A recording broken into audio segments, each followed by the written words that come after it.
Well, hello everyone and welcome back to another video of some F1 2020 career mode with Red Bull. Today we're doing episode number 32 for the finale of season 2 at Brazil. But yes, if you haven't missed any of the any of the first two seasons, then there is a playlist available on the channel with all 32 episodes available so far, so you can go and binge watch it should you wish to. But yes, we have got a few upgrades. We are going to finally do this MG UK. It's the final basic one. We'll then start maybe looking at some other ones, and then we've got maybe a front or a rear wing one. These minor ones. I was going to leave the DRS because we don't really need it. With DRS, yes, we need straight line speed, but we're not really making those size of overtakes really. And also I was more likely actually going to go here for a brakes upgrade just to give the car better performance in the corners, and also into the hairpins, where as a pad player it's just literally, well, it's just literally understeering every single time, but as we're going to go on through advance the weeks between the United States and Grand Prix and Brazil, that brakes upgrade has actually come in, so we'll see how it goes on. It's only a minor one. We've got a couple more there. There's a couple that are there. Tyre wear, I may not bother with the tyre wear upgrades. We'll probably go for weight reduction, but to begin with now we're going to go for a rear downforce upgrade, which won't come in until after the Brazilian Grand Prix, so that'll be on for next season, which will be starting obviously in Australia, as it has been so far in these first two seasons. But yes, a big move there from Ferrari, as Renault and McLaren as well have both bought upgrades to continue their little runner form, where, because they weren't doing that well at some stage, especially McLaren, where at one point they were the second slowest car, and they continued that momentum now. And I mean, at this rate, if they keep upgrading, they're going to be closing in on Ferrari. Obviously Ferrari have been very stagnant of recent, but they have brought an upgrade themselves. But it is raining as well, typical Interlagos weather here, of course, so we're going to have to see what we can do. It's only intermediate weather, thank Lord, otherwise we would be pretty much stone dead last on the head full wet. But nevertheless, still not having the complete consistency. We've got a lap time that's put us P12. Bottas is not having a very good time with it. He's only just ahead of us. We've got Verstappen as well behind us, although Verstappen in that Haas, the Haas is just terrible. They're bottom in the championship. The car doesn't want to work, and they've not been having the luck where Williams have scored those points for them. And also when McLaren as well was slow, they couldn't make it they couldn't get ahead of them, and McLaren continued to even get a lucky point. So have they been unlucky? I don't know. Well, obviously they had that stupid penalty in the USA Grand Prix, which obviously didn't help. But yes, this lap time hasn't been very good. So far we're in the red, but on this last lap, and we're just going to are we going to even bother, or are we going to go for another lap? We are going to go for another lap. Okay, let's go. Let's see if we have got enough time to go for another lap. Struggling lifted off there, which is not what we want to do. So we're going to have to go for another lap here. This is not what we wanted coming into the qualifying. We're already compromised, but then going to turn one, that made up a 10th there. So if we can keep this momentum going, this could be our fastest lap.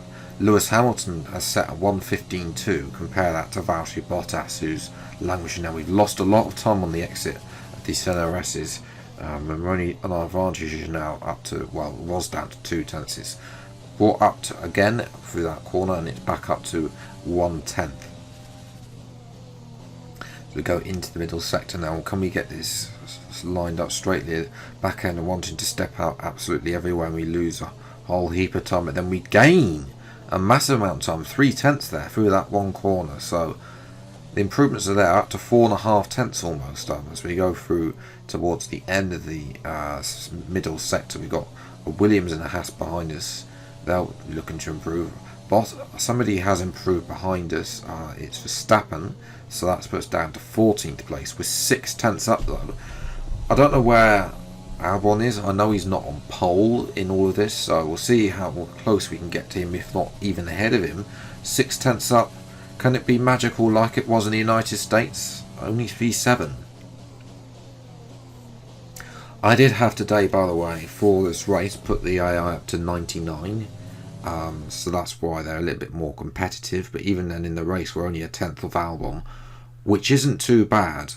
Gasly beating both of us, so Albon hasn't been that great. Don't be surprised if you see Gasly in the Red Bull next season. I fully expect him to be there. Magnussen had a good run to begin with, but then since then has sort of boiled off. But yes, time for the race. Formula One returns to Sao Paulo once again with the stage set for what promises to be another classic Brazilian Grand Prix. Sebastian Vettel famously clinched his third championship here in 2012, and in 2016 Max Verstappen treated us to one of the finest wet weather drives of all time. We're racing today then at Interlagos, a historic 2.7 mile circuit and one of the few anti-clockwise tracks on the calendar.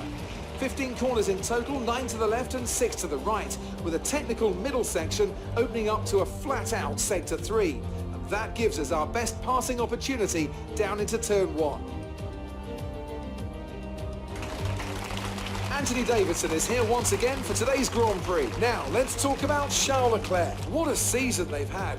A well-deserved championship victory, and the pressure now surely off, with the title already in the bag. It really is well-deserved.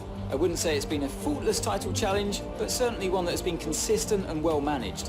Here's hoping they let off a bit of steam today and give us an exciting race. It's time to take a look at our starting grid for today's race. Charles Leclerc lines up on pole position, and it's Lewis Hamilton alongside. Looking down the rest of the grid, we have Ocon, Sainz, Pierre Gasly, and a Red Bull, Perez, Bottas, Russell, and Kevin Magnussen, Latifi, Albon, Lance Stroll, and Kvyat, Ricciardo, Giovinazzi, Nick de Vries, and Max Verstappen. Norris and Sebastian Vettel starts from the back of the grid. And with preparations almost complete, let's head down to the track.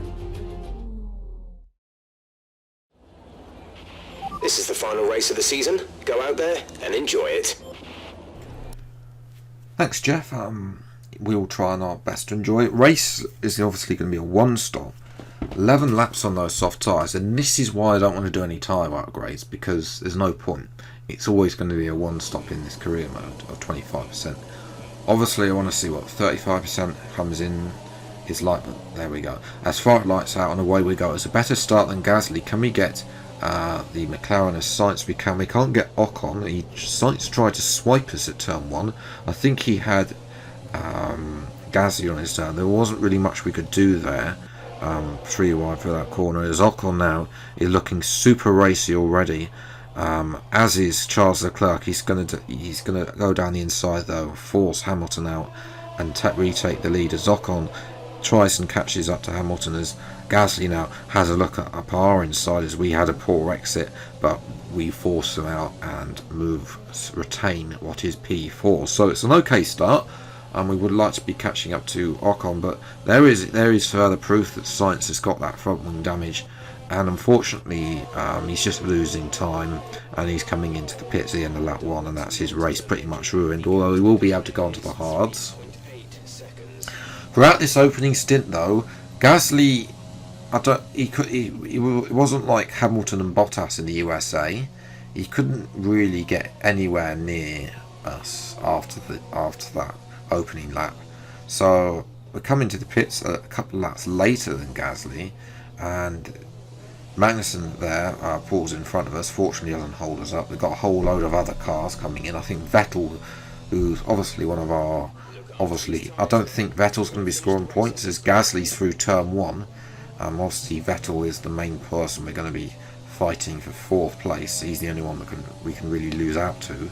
But Gasly has come out ahead of us. Ignore that warning. And it took quite a few laps to actually try and overtake Gasly. Not quite having a straight line speed, so engine is definitely something we're going to focus on. We do eventually get him down the inside onto lap 16, and Gasly's tyres, well, he stopped a bit. He got the undercut, but in the end we just got ourselves down the inside, and Gasly gives way to us. Inevitable with the better machinery in a straight line, as we're watching something that's similar to real life. Vettel battling a Williams. I mean, this has happened in real life in 2020, so why can't it happen in the game? That's exactly what happened. Vettel getting ahead of the Williams, although not much further really. But for us, a quiet race, P4. Concerned that we couldn't catch up to Ocon, but I think that's the fact Renault's straight line speed is just so good in a straight line. Ricciardo as well, making big inroads there. The 4th fastest car. They're definitely going to be one to watch at tracks that have got high speed straights as well, like places like here, Austria, into next season. Australia as well, a big test for them. Albon as well only managed to P10th, jumped by Ricciardo as well. Obviously Sainz had to make that one stop on the hard, so he really lost out, as Vettel ended up behind Verstappen. We finish in P4, not bad. I would have loved to have been runner-up, but obviously we needed to beat Hamilton for that, and we couldn't do so.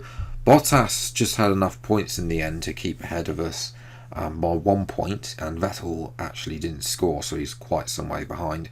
And we almost doubled the points of Albon, although he did have a couple of engine failures, which of course we've got a bit more durability on the car. So going into season 3, we'll be looking to improve that if he's our teammate, which I would, if I was Red Bull, I would promote Gasly over Albon.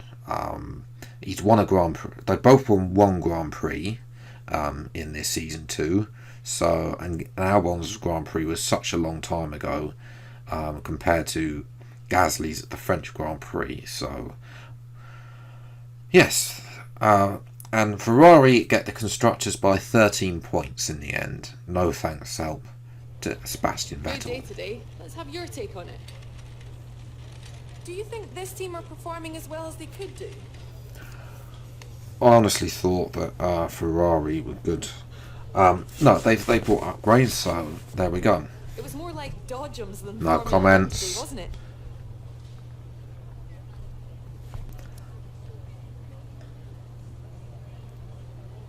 Well, here's hoping they're working hard to find some improvements. I'm sorry. I hope hope you're working hard to find some improvements. That's a new one from Claire. The cheek of it. No. I'm not having that from Claire. She's supposed to be professional, not making these little digs at our performances. I think that today we sort of struggled with the engine. If we had more engine power, we would have caught up. Look at Renault as well, the second fastest team. That's probably why the likes of the Ferrari and the Mercedes got on so front. It's because the engine is just so woeful. So yes, this is really where I'm going to leave it at the end of season 2. 3 race wins, so not bad. Albon, I hope he gets a drive elsewhere. He should do. I mean, compared to some of the other teams, like Racing Point as well, they could fire Stroll, although I don't really think they would do. Maybe Alfa Romeo, if Ferrari decide to get rid of Vettel and promote Russell, which wouldn't be a bad decision considering the fact 49 points for Russell isn't that bad. Especially the fact Vettel too only won one race as well. Really struggled at Brazil, didn't manage to get any points. So yeah, I'm hoping that the game, but knowing the game so far and what I've seen so far, we could just not have any driver transfers at all.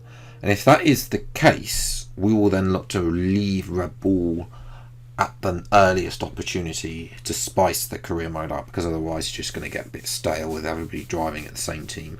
And not only that, the upgrades is basically going to make this the fastest car. We're going to be the fastest car anyway. We'll probably put an engine upgrade on anyway as soon as we get to Australia, or before into pre-season, which will help us in Australia and get some more straight line speed.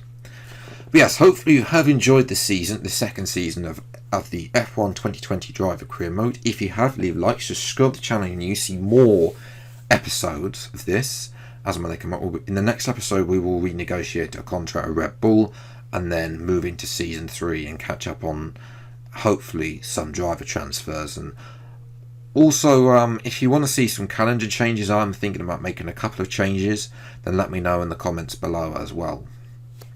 But yes, if you're new around here, then please do get subscribed for weekly Formula 1 content, and I'll see you next time. Take care, thank you so much for watching, enjoy your day, and goodbye.